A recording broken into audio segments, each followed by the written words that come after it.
Fala aí, decidi fazer esse videozinho rápido. Acabei de chegar agora, fazer uma troca de um reparo Hydra, se não me engano era Hydra Max.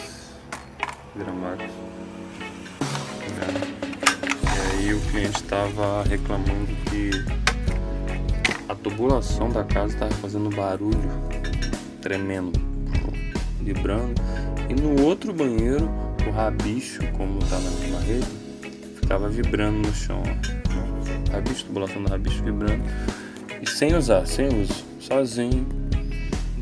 Pressão da água em cima da válvula aí, do reparo da válvula.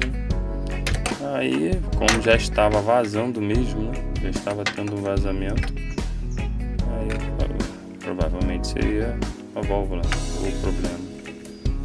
Quando desmontei a válvula, essa peça estava quebrada lá no final.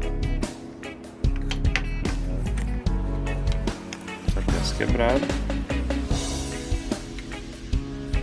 Vocês veem aqui, ó.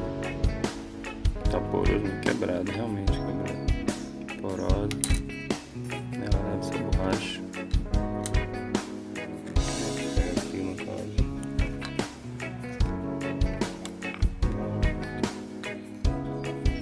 Mas ela quebrou mesmo. Ela tem essa rosca interna, bem ressecada há bastante tempo já. Pela cor vocês veem. Bem ressecada, já porosa já. E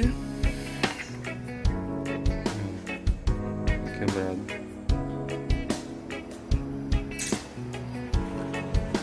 Aí executamos o reparo.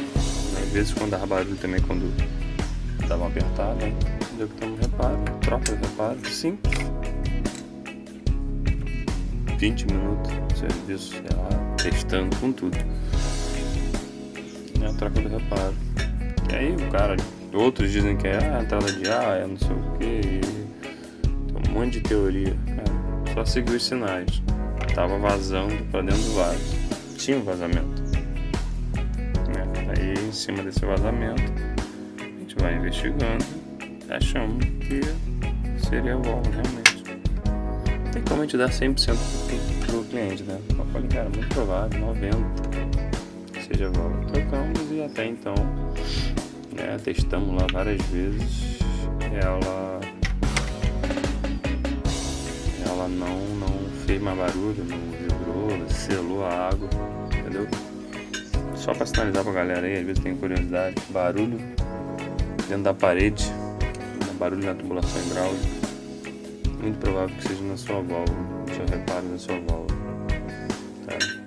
Uma manutenção teoricamente simples, comparando com as outras, né, que podemos fazer para tentar achar qual é o problema. R$49. A mão de obra também não ficaria muito caro. E melhor do que estar mexendo em outras coisas. Às vezes também acontece isso e não está vazando para dentro do vaso, entendeu? Mas muito provável que seja a válvula mesmo assim.